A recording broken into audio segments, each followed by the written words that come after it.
안녕하세요. 이렇게 온라인으로 은혜를 나누시서 감사합니다. 오늘 통독할 말씀은 데살로니가전서 4장과 5장의 말씀인데요. 먼저 오늘 통독할 본문을 간략하게 정리해서 살펴보고 통독 가운데 받았던 은혜를 좀 나누도록 하겠습니다. 데살로니가전서는 3장에서 4장으로 넘어오면서 주제가 바뀝니다. 그러므로라고 한글 성경에서 번역된 헬라어 로이폰 우는 4장이 시작되면서 제일 처음 등장하는 단어인데요. 이 표현은 새로운 주제가 등장을 할 때 사용하는 표현입니다. 데살로니가전서 1장부터 3장에서 바울은 자신의 데살로니가 방문을 회고하고 자신을 향한 비난에 반대하여서 데살로니가 교인들과 함께한 자신의 사역을 변호하는 내용이 주로 등장을 하고 있습니다. 이어서 오늘 본문인 4장부터 5장까지 바울은 데살로니가 교인들에게 전해주어야겠다라고 생각하고 있었던 실질적인 조언을 기록을 하고 있습니다. 데살로니가 전서와 또 데살로니가 후서의 독특한 특징 중 하나는 사도 바울이 데살로니가 교인들과 함께 있을 때에 먼저 가르쳤었던 내용을 회상하면서 언급하는 구절들이 많이 등장한다라는 점인데요. 이 내용이 오늘 본문 가운데서도 이렇게 등장을 하고 있는 것을 우리가 볼 수가 있습니다. 4장 앞부분에 하나님을 기쁘시게 하고 그들 자신을 절제하며 서로 사랑하되 라는 것으로 주제를 정리할 수 있는 내용들이 바로 그러한 부분이라고 볼 수 있습니다. 4장의 서두인 1절과 2절에서는 하나님을 기쁘시게 할 것을 촉구하면서 이어서 3절부터 8절에서는 거룩해야 한다는 것을 말씀을 하고 있습니다. 그러면서 특별히 이방인들과 같이 세욕을 따르지 말고 거룩하라고 말씀을 하고 있습니다. 당시 로마 제국은 성적인 죄가 굉장히 만연해 있었다라고 합니다. 동성연애와 근친상간이 로마 제국 전체에 만연해 있었으며 노예들을 성적으로 착취하는 일도 비일비재하게 일어났다라고 할 정도입니다.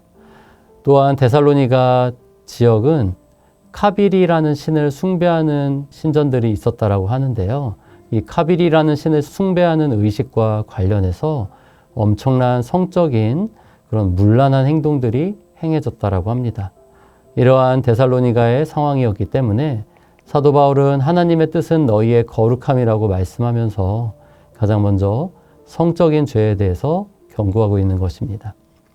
이어서 9절부터 12절까지는 형제 사랑에 대해 데살로니가 교회가 서로 사랑하고 있음을 칭찬하면서 게으르지 않고 스스로 일하기를 권고하고 있습니다.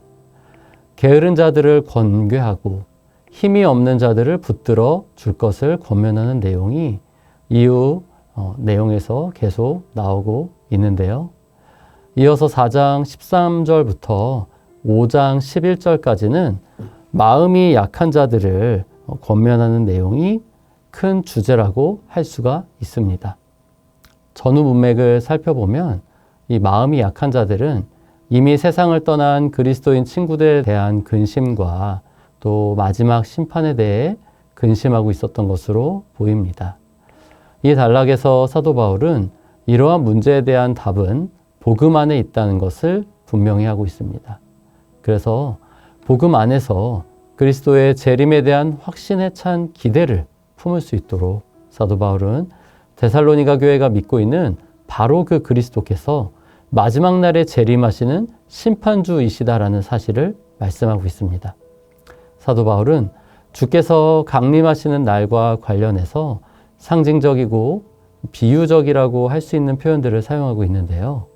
그렇기 때문에 이 구절의 해석과 관련해서 다양한 해석과 또 관점이 존재할 수밖에 없는 것이 사실입니다. 그러나 분명한 것은 우리는 예수 그리스도가 친히 눈에 보이게 오신다는 사실, 그리고 그분의 모든 백성들을 그분에게로 모은 것을 포함한 아주 우주적인 사건이 일어나기를 열렬히 고대하고 있다는 사실일 것입니다. 5장 12절부터 마지막 28절까지 사도 바울은 그리스도를 통해 하나님을 아버지라 부르게 된 성도들이 하나님의 가족이 되었다는 진리를 기초로 교회와 그 구성원들 간의 관계에 대해서 말씀하고 있습니다.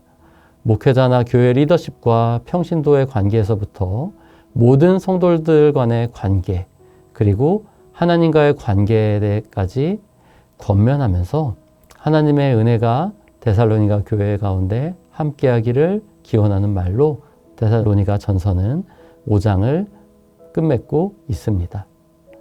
저는 오늘 본문을 통독하면서 특별히 주의 강림과 죽은 자들의 부활에 대해 말씀하고 있는 4장 13절부터 5장 11절까지의 말씀을 좀 묵상해 보게 되었습니다.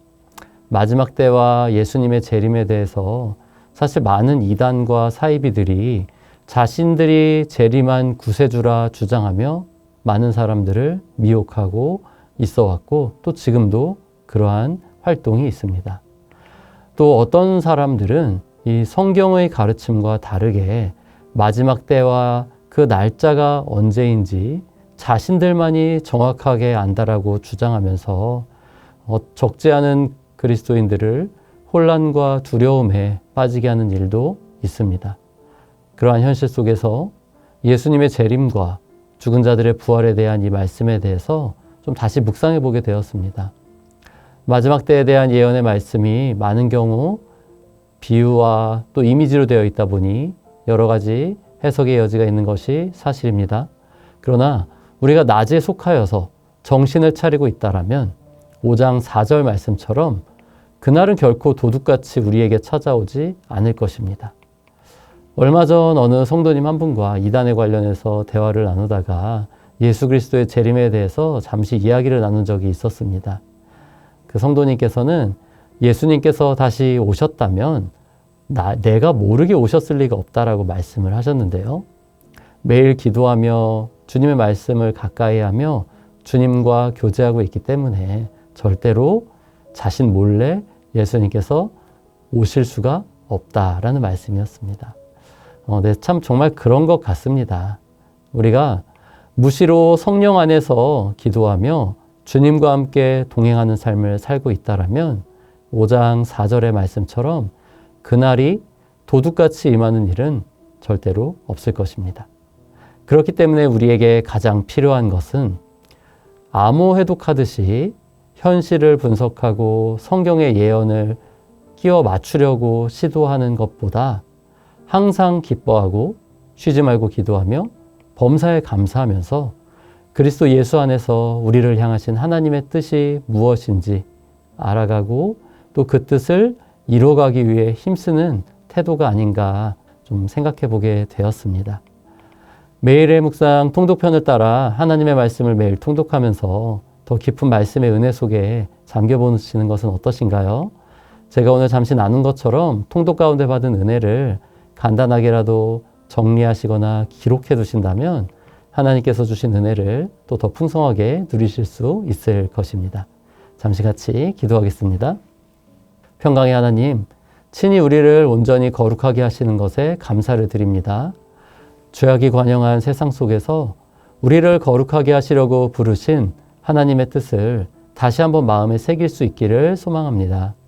우리가 밤이나 어둠에 속한 존재가 아니기에 세상에 휩쓸려서 살아가는 것이 아니라 깨어서 하나님의 선하신 뜻을 분별하고 하나님의 뜻을 따라 살아갈 수 있도록 은혜를 더하여 주옵소서.